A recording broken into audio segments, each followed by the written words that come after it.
What do you recall of this race, Mick? Oh, John, she was always a brilliant 2-year-old. Like, I went down and rode her in the Blue Diamond. She bolted in. She was unbeaten coming into the Golden Slipper, short price favourite. And I know that Tommy had a few hassles with her over the last couple of weeks, and she done a fantastic job to win this day. I'm sure she wasn't at a peak. There was probably a look at Tommy there. He fair dinkum lifted, bounding away harder than you did over the last 50 metres.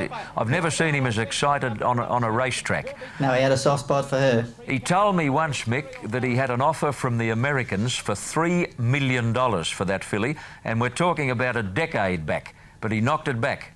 He probably didn't need the money. Probably didn't need it. You know, you were in print recently as saying that the two best you rode were Strawberry Road and Red Anchor.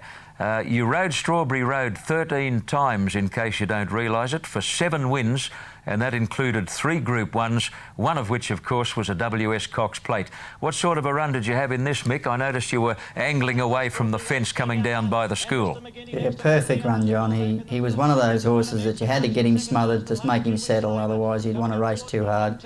And this particular day they went quick, as most Cox Plates they do. Got off the fence at the right time, and he didn't beat a great field of horses this day, I don't think, but he beat them well.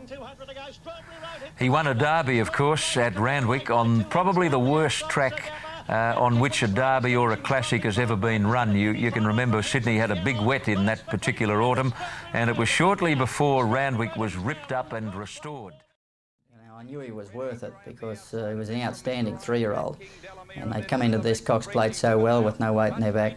But you know, I had to ride him hard from a long way from home, and by the time I got to the post, I was glad the race was over, I can tell you.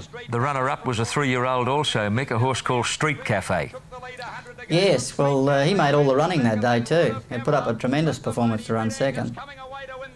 And 3-year-olds have gone on to dominate the WS Cox Plate, of course. The pinnacle of all success in Australian racing, and that's to ride a Melbourne Cup winner. You achieved it in 1982 on Gurners Lane, and would I be right in saying that you have never in a major race enjoyed a better run? No, that's a fact, Ron. John, he drew nearly outside alley. I think he drew 22 out of 23, and he was a bit slow to go, and I just pulled him back to the tail of the field.